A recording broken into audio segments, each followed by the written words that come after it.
안녕하세요. 휴지원의원 신촌점 신예지 원장입니다. 휴지트 텔레비전이 드디어 2주년을 맞이했습니다. 네, 2주년을 맞이하여 제가 이번에 추천드릴 동영상은 바로 시험관 시술 성공을 위한 난자질 강화 노하우라고 하는 제목의 내용입니다. 시험관 시술을 성공하기 위해서는 난자질이 좋은 난자를 확보하는 것이 가장 중요한데요. 그 노하우를 이번에 공개를 해드리도록 하겠습니다. 오늘 방송을 맡게 된 저는 휴지원의원 신촌점 신예지 원장입니다. 반갑습니다. 자, 오늘은 성공적인 시험관 시술을 위한 난자질 강화 노하우 1탄이라는 제목을 가지고 방송을 하게 될 텐데요. 오늘 크게 얘기할 것은 잠과 스트레스에 관한 이야기입니다. 그래서 이것이 사실은 이 두 가지 문제가 사실은 난자질에서 굉장히 중요한 부분이고요. 사실 우리가 시험관을 하는 동안 혹은 시험관을 하지 않고 여러 가지 임신에 대해 준비를 하는 동안에 병원에 가면은 난자질은 어쩔 수가 없어요 라는 이야기 듣는 경우가 많은데 치료를 받고 또 시험관을 하고 혹은 임신을 준비하면서 성공하시는 분들도 굉장히 많고 그 중요한 부분에는 이제 한의학과 한방치료들이 그 자리를 하고 있지만은 또한 그 치료 효과를 훨씬 더 늘릴 수 있는 그 기본 바탕에는 내 생활의 관리, 특히 잠자는 거, 먹는 거, 운동하는 것 등 몸 관리가 시험관 위에 훨씬 더 최적화될 수 있는 여러 가지 방법들이 있죠. 그래서 그 중에서도 특히 가장 중요한 게 사실은 수면과 스트레스에 관한 부분이기 때문에 오늘은 그것을 가장 먼저 말씀드리려고 합니다. 자, 시험관을 잘 하려면 또 난자질을 높이려면 가장 필요한 첫 번째 중에 하나는 바로 양질의 수면입니다. 자, 9점이라는 표현을 쓰는 걸 좋아하는데요. 잠을 잘 자는 것과 난자질의 연관성에 대해서 설명을 드리겠습니다. 길게 복잡하게 설명하면 조금 어려워지고요. 크게 잠을 잘 자면은 왜 난자의 질에 도움이 되는지에 대해서 간략하게 설명을 드리자면은 여러 가지 잠을 자면 나오게 되는 호르몬들이 있지만 크게는 한 3가지 정도가 난자의 질에 좀 영향을 줄 수 있다고 볼 수가 있겠고요. 찾아보면 더 있을 수도 있고 그 연관성에 대해서는 앞으로도 꾸준히 규명이 될 겁니다. 첫 번째, GnRH인데요. GnRH는 여러 가지 성호르몬들, 여성 호르몬들의 감독 역할을 하고 있는 호르몬이라고 생각하면 됩니다. 그래서 GnRH가 생리 주기를 조절을 해주고 명령을 내리고 너 나가라, 난자야 너 자라라, 난자야 너 나가라 하는 그런 여러 가지 감독을 GnRH가 하게 되는데요. 이 GnRH가 배란을 일으킬 수 있는 좀 영향력이 있는 파동성 분비가 밤 11시에서 2시 사이에 일어나게 됩니다. 그래서 잠을 잘 못 자게 되면은 배란 주기가 많이 틀어지게 되는 것을 느낄 수가 있게 되는데요. 물론 체질상 나는 잠을 자든 말든 난 3교대를 하던 내가 스튜어디스든 생리 굉장히 잘하는 사람들이 있습니다. 그거는 그 사람들이 다행히 운이 좋게 그 잠에 영향을 받지 않는 체질을 타고났다는 거고요. 대부분의 조금이라도 생리 주기가 약한 경우들, 난자의 기능이 조금 약한 경우에는 잠에 바로 영향을 받을 수 있는 것을 실제로 느끼게 되고요. 자, 두 번째는 성장 호르몬인데요. 성장 호르몬도 대략적으로 가장 많이 나오게 되는 시간이 11시에서 3시 정도 사이입니다. 성장 호르몬은 난자의 질을 관여하는 것으로 많이 알려져 있죠. 근데 성장 호르몬이 우리 몸의 세포가 손상된 부분을 유지하고 보수해주고 개선해주는 그런 역할을 갖고 있기 때문에 우리 몸에서 가장 여러 가지 산화 스트레스나 손상이 약한 호르몬이 그 세포가 뭐가 있을까요? 그 세포 중에는 남성의 정자와 여성의 난자가 있어요. 왜냐하면 정자와 난자는 반쪽자의 세포이기 때문이에요. 그래서 외부에서 여러 가지 산화 스트레스가 왔을 때 난자하고 정자의 여러 가지 유전 정보나 세포 연기 서열 같은 것들이 영향을 받을 수가 있는데 그런 것들이 잘못되었을 때 고쳐줄 수 있는 것이 바로 성장 호르몬입니다. 그리고 세 번째, 멜라토닌인데요. 이거는 시차 적응하게 해주는 그 호르몬이죠. 이 멜라토닌은 우리 몸에서 면역력과 재생을 담당하기 때문에 난자의 성숙을 촉진시키다는 그런 기능을 갖고 있습니다. 이 역시도 잠을 잘 자게 되면은 11시에서 3시 사이에 가장 많이 분비가 되는 호르몬입니다.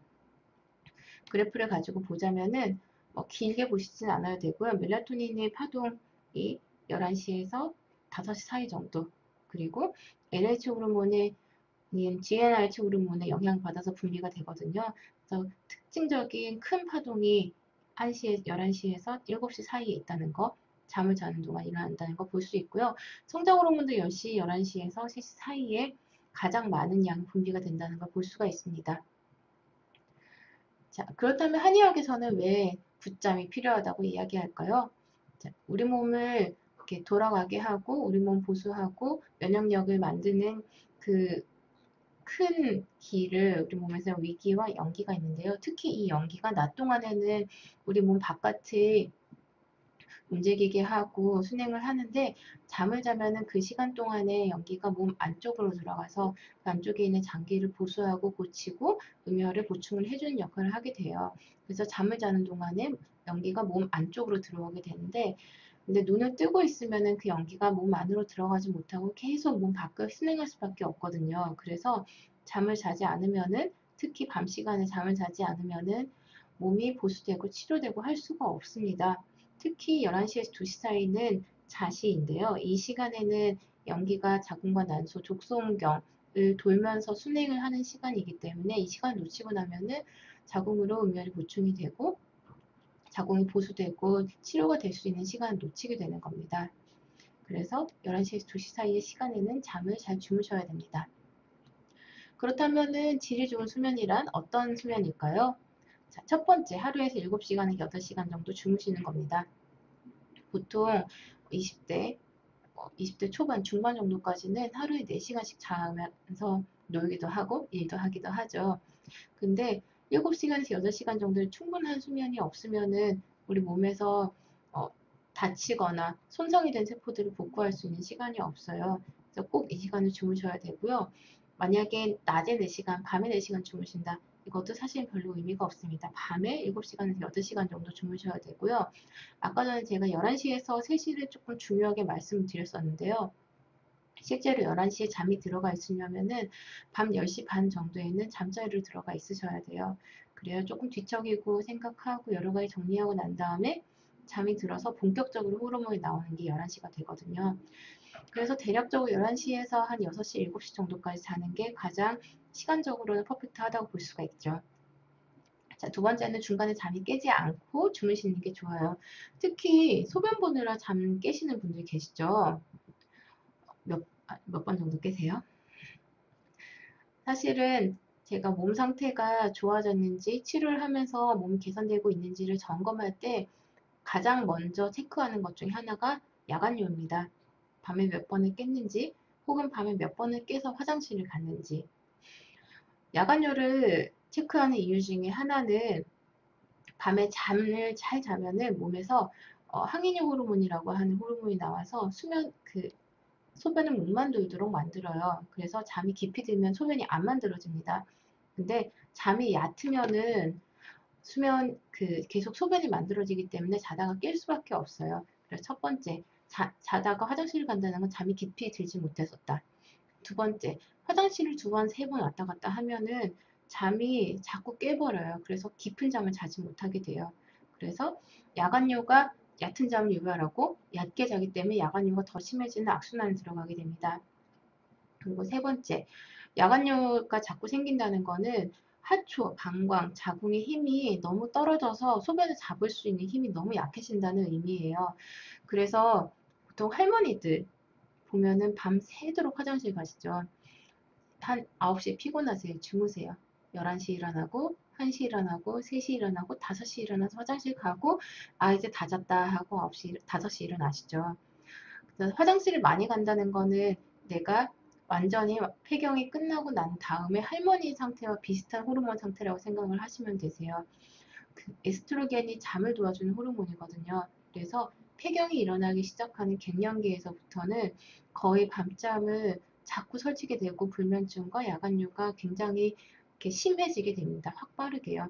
그래서 일례로 저희 환자분 중에서 조기 폐경이 있어서 32세인데도 거의 생리를 안 한 지 3개월 정도 되신 분이 계셨는데 나중에 몸이 좋아지고 난 다음에 생각해 보니까 자기가 그렇게 몸이 안 좋을 때는 화장실을 새벽에 일어나서 가는 게 너무 당연했었대요. 그래서 이렇게 당연하게 이렇게 가는 거라고 생각했었는데 몸이 좋아지고 보니까 지금은 화장실 한 번도 안 가거든요, 자다가.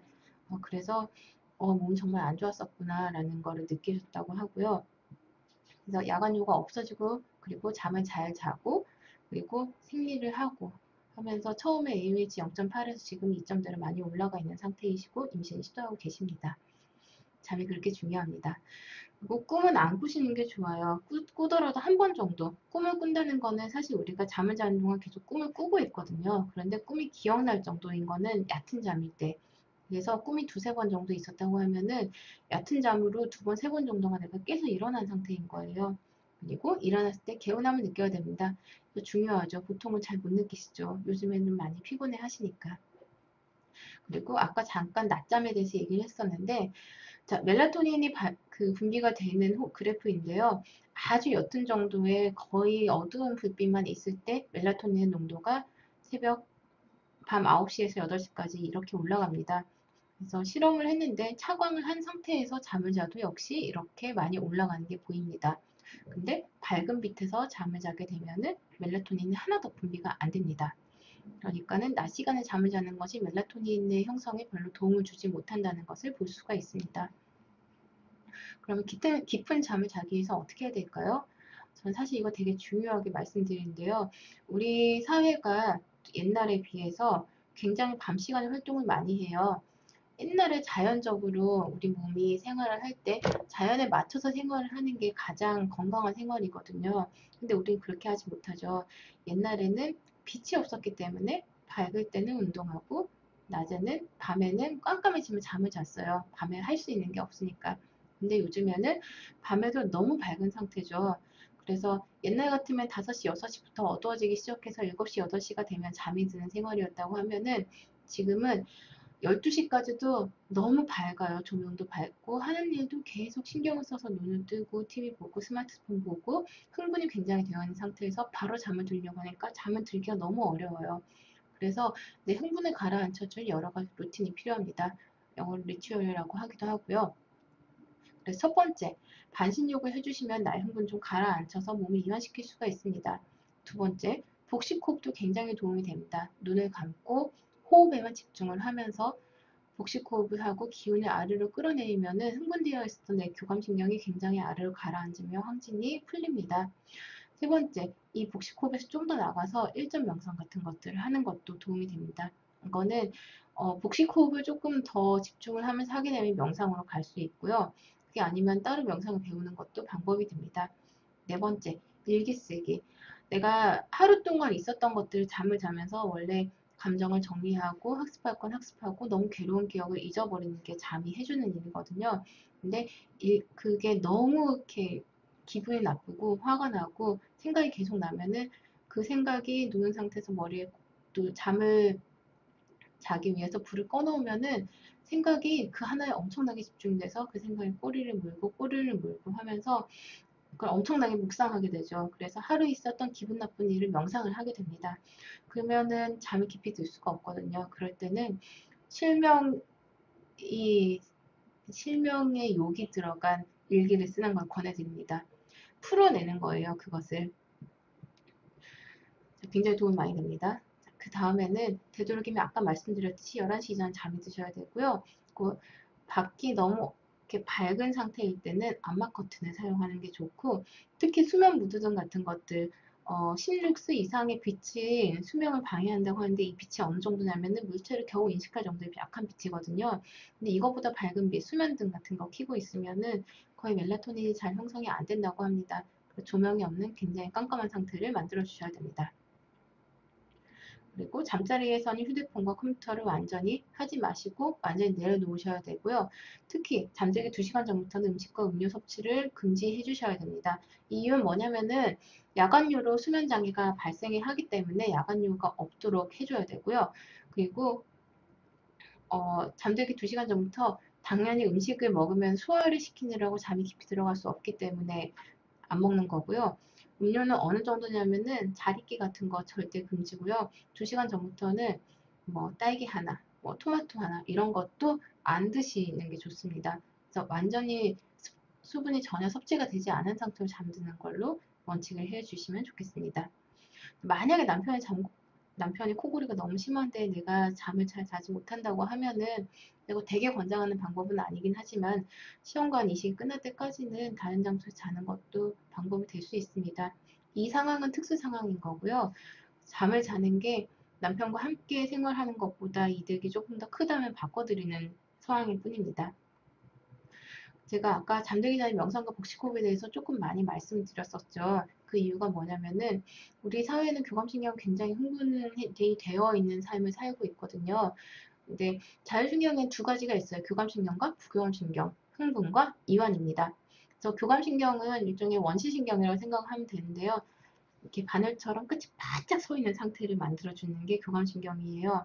왜냐면은 포식자들이 나타났을 때 내가 혹시 내 주위에 포식자가 없는가 하고 주위를 막 살펴보면서 민감하게 예민하게 있다가 나타나면은 빠르게 도망가는 거예요. 그래서 눈동자가 커지고 손, 발, 말초에 있는 여러 가지 근육으로 운동을 할 수 있는 근육으로 혈류가 많이 가게 되고요. 그 심박이 빨라지고요. 흥분이 되고 털을 바짝 세우게 하고 아드레날린이 분비가 됩니다. 이런 상태에 잠을 잘 잘 수 있을까요? 못 자요. 그런데 우리 사회는 정말로 스트레스를 많이 받으면서 살아가기 때문에 대부분 이렇게 외부에서의 자극에 내가 민감하게 곤두서 있는 교감신경이 굉장히 항진되어 있는 상태에서 살아가게 됩니다. 그래서 교감신경이 항진되어 있으면 수면도 방해가 되고요. 그리고 특히 우리 몸에서 정상 상태를 유지하기 위해서 사용을 하는 장기들, 예를 들면 소화가 된다, 몸을 재생시킨다, 혹은 생식기로에 혈류가 간다, 이런 것들이 전혀 이루어지지 않게 되고요. 그래서 임신에도 역시 방해가 됩니다. 그래서 교감신경이 그 이제 명상을 하게 되면 이런 교감신경의 흥분을 진정시킬 수가 있고요. 그래서 스트레스를 완화시킬 수가 있습니다. 또한 소화 기능도 강화될 수가 있고요. 난소와 자궁물의 혈류를 공급을 원활하게 해줍니다. 그래서 명상, 반신욕, 스트레스 해소가 일어나게 되면 부교감신경이 우세해질 수 있도록 도와줄 수 있습니다. 그러면 쭉 이어서 스트레스에 대해서 관리를 말씀을 드릴 건데요. 우리 몸에 교감신경이 항진되는 것을 낮추고 부교감신경이 좀 더 우세해지도록 도와주는 게 난임에서 굉장히 필요합니다. 스트레스랑 난임에 대해서는 명확한 관계가 아주 밝혀져 있지는 않고 계속 연구 중이지만 대부분 스트레스가 난임에 영향을 준다는 점에는 동의를 하고 있습니다. 그래서 뭐 이런 얘기하죠. 제가 강의하거나 얘기할 때 굉장히 주변 사람들을 많이 파는데요. 제 친구 중에서 1년 동안 임신 시도했는데 임신이 너무 안 돼서 우리 그냥 한번 여행 갔다 오고 난 다음에 시험관을 하자라고 여행을 간 여행지에서 떡하니 첫째가 생겼어요.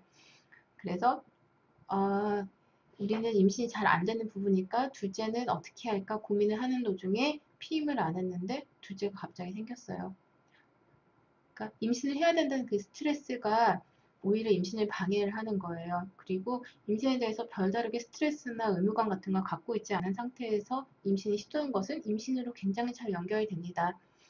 그런 얘기도 많이 듣죠. 시험관 10차까지 해도 안 돼가지고 포기하고 우린 시험관 안 되겠다 하고 완전히 시험관을 포기한 상태에서 자임신이 되는 것들. 스트레스가 착상을 굉장히 방해하기 때문인데요. 스트레스가 페로몬 분비를 교란해서 배란과 생리를 불규칙하게 해서 난자 자체의 기능이나 난소의 기능을 저하시키는 부분도 있고요.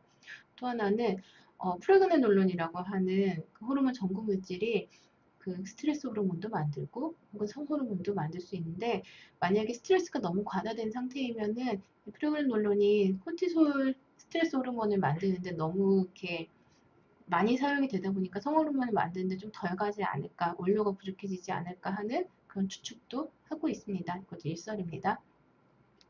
그래서 스트레스를 완화하려면 어떻게 해야 될까요? 1번 적절한 수면 말씀드렸죠. 2번 외술적 승화. 스트레스 요즘에 그 힐링 테라피 혹은 컬러링 북 같은 거 1, 2년 정도 굉장히 유행하고 있잖아요. 요즘에 사람들이 굉장히 스트레스를 받고 있는데 그것을 조금 더 예술적으로 승화하면서 집중하면서 풀기 위한 것들입니다. 그래서 그림을 그린다거나 글을 쓴다거나 혹은 전시회를 관람한다거나 이건 생각보다 괜찮아요. 그리고 악기를 연주한다던가 혹은 동호회 활동하는 것도 괜찮습니다. 그다음 활동적 승화. 물론 스트레스를 굉장히 많이 받고 우울할 때는 내 우울의 감정에 꼬투리가 어디 있는지를 그걸 잡아 끌어올려서 해소를 하는 게 방법이 될 수도 있어요. 근데 그거는 사실 상담가의 지도가 없이 혼자서 하는 거는 그 원인을 찾고 찾고 찾고 파고들어서 실마리를 잡아도 해결을 하지 못하는 경우가 많아요. 오히려 내가 혼자서 스트레스나 우울감을 풀려고 할 때는 그걸 너무 깊이 들어가지 않고 내가 그런 감정이 있다는 걸 인정을 한 상태에서 더 이상 깊이 들어가지 않는 게 필요할 수도 있습니다. 보통 운동이나 외출을 하고 나면은 내 깊이 안쪽으로만 들어가려고 하는 감정들이 깊이 들어가지 않고 우울에 빠지지 않도록 도와줄 수가 있어요. 그래서 되도록이면은 스트레스가 쌓일수록 집에 있지 않고 움직이는 게 좋고 사람을 만날수록 더더욱 좋습니다. 혼자 지내는 것보다는 다른 사람 만나는 게 좋고요. 그리고 또 하나, 그래서 다른 사람 만나서 표현을 하는 게 좋습니다. 그래서 수다도 괜찮고요. 노래방에 소리를 꽤 질러보는 것도 생각보다 괜찮습니다. 일은 해결되지 않지만 기분이 굉장히 풀려요. 그리고 또 하나, 실명의 욕설이 적힌 일기를 써보는 겁니다. 네, 제 일기장, 비밀 일기장 굉장히 많이 들어있고요. 욕설을 잘 하지 못한 성격이라서 굉장히 아깝다는 생각이 들기도 합니다. 자, 시험관 때문에 일 그만두고 계신 분 굉장히 많으시죠? 보통은 일요일이나 스트레스가 너무 심해서 시험관이 안 되는 것 같아서 일을 그만두고 시험관을 가게 되는데요. 보통은 시험관을 집중을 하게 되면 시험관이 스트레스가 돼요. 그래서 저는 보통은 시험관을 위해서 일을 그만두는 거는 사실은 육체적인 일이 너무 심할 때 빼고는 많이 권하지는 않아요. 시험관 때문에 만약 일을 그만두고 계신다면은 시험관에 스트레스 받지 않으시면 좋을 것 같아요. 그래서 내가 이 시간은 시험관을 위해서 노력해야 되는 시간이라는 스트레스를 받지 마시고 열정적으로 내가 이렇게 살아왔으니까는 조금 휴식을 취하자. 안 되어도 좋다. 내가 3개월 휴직을 내긴 했지만은 3개월 내에 시험관을 꼭 합격시키겠다는, 성공시키겠다는 그런 생각하지 말고 그냥 쉬자. 그리고 두 번째, 시험관은 사실 일을 하시다 그만두신 분들은 내가 열정적으로 일을 해서 인풋을 넣으면은 그거에 따른 아웃풋 결과를 얻어내는 것에 굉장히 익숙한 삶을 살아오신 거거든요. 그래서 시험관을 위한 노력을 하면은 시험관을 인풋하는 만큼 아웃풋이 나오기를 이렇게 너무 생각하세요. 그런데 시험관은 일처럼 인풋과 아웃풋이 확실하지 않은 그 일이거든요. 그래서 내가 이만큼 노력했는데 음식도 다 줄이고 완전 금욕적인 생활을 하고 있는데 시험관이 왜 안 돼? 근데 내 친구는 정말 술 마시고 담배 피우면서 임신 성공했어. 걔는 왜 이러고 나는 왜 이래? 그럴 수 있다는 거 인정을 하셔야 돼요. 그래서 내가 인풋을 이만큼 하는 것만큼 아웃풋이 나와야 돼 라고 하는 그런 생각을 조금 버리시면 좋을 것 같아요. 자, 그리고 반드시 하루에 한 번은 꼭 외출해 주세요. 일상적인 생활을 하다가 일을 그만두면 처음에는 잠을 막 깊이 자요. 그런데 점점 낮밤이 바뀌게 됩니다. 그러면은 시험관 하려고 하는데 맨날 새벽 3시에 자고 10시에 일어나는 생활로 바뀌게 되는 경우도 있고요. 그리고 또 집에 가만히 있으면 우울감이 굉장히 찾아오게 되거든요. 그래서 일상적인 루틴, 낮에 나가서 햇볕을 쬐는 그 생활을 반드시 하고, 그리고 밤엔 잠을 자는 패턴을 만들기 위해서, 그리고 우울해지지 않기 위해서 반드시 하루에 한 번을 외출을 하는 걸로 해주십시오. 자, 난자의 질을 높이기 위해서는 저희가 한약치료, 그리고 자궁신부치료, 온열치료를 함께 진행을 하고 있고요. 그리고 침치료나 약침치료도 굉장히 도움이 많이 되고 있습니다. 그래서 궁극적으로는 한방치료가 난임 그리고 난자질의 강화에 대해서 아주 근본적인 치료들을 도와드리고 있지만은 생활 속에서 이런 스트레스와 수면 관리를 잘 해주시면은 훨씬 더 몸이 좋아지는 속도가 빨라지는 것을 느낄 수가 있습니다. 그럼 오늘의 사연입니다. 친구인데 결혼을 4년째 아기가 없어요. 정말 속상하고 답답해하는데 하소연을 하지 못하고 운동도 열심히 하시고 계시고 식사도 다 바꾸고 계신데 계속 실패하고 있고요. 그리고 자궁 내막이 너무 얇아서 착상이 되지 않고 있는 중이시군요. 이런 경우에는 사실은 그렇죠. 스트레스를 많이 받지 않으셔야 되고 또 몸을 만드는데 여러 가지 노력을 기울여야 되는 상황인데 너무 혼자서만 고민하지 마시고 한의원 찾아오시면은 이게 이유가 뭐인지 케이스 바이 케이스로 조금 봐드려야 될 것 같고요. 예, 친구분이 굉장히 잘 말씀을 해주셨는데 매주기의 내막과 몸은 달라질 수가 있어요. 그래서 몸은 계속 변화할 수 있으니 3개월 정도 몸을 잘 만들면서 끊임없이 스트레스 관리, 수면의 관리 잘 해주시고 한방치료 함께 받으시기를 조금 권해드릴게요. 한방에 오시면은 내막을 강화할 수 있는 여러 가지 방법들이 있으니까는 그런 부분들 저희가 좀 도와드릴 수 있을 것 같습니다. 자, 난자의 질을 높이는 수면 습관이 아닌 것은 오늘의 퀴즈입니다. 1번 잠들기 전에 반신욕, 2번 명상하기, 3번 암막 커튼 사용하기, 4번 영화 보기. 뭔지 알겠죠? 참여 방법은 3월 29일 수요일까지 카카오톡 시즈원님원 자문센터로 정답 메시지를 보내주시고요. 총 3분에게 던킨도넛 그린티 라떼 기프티콘을 증정해 드리도록 하겠습니다. 그리고 저희 시즈원님원 어플 많이 사용해 주시고요. 점점 사용자가 늘어나고 있고요. 굉장히 유용한 진료 정보들, 한의원에서 진료 정보들 말고도 다이어트, 미용, 그리고 여성에 관한 임신에 관한 여러 가지 정보들 계속 업데이트 되고 있으니까는 많이 사용해 주세요. 자, 더 궁금한 부분은 카카오톡으로 문의 주시고요. 오늘 강의는 여기서 마치도록 하겠습니다. 좀 길어졌는데 모두 스트레스 받지 않고 행복한 임신 하실 수 있기를 바라겠습니다.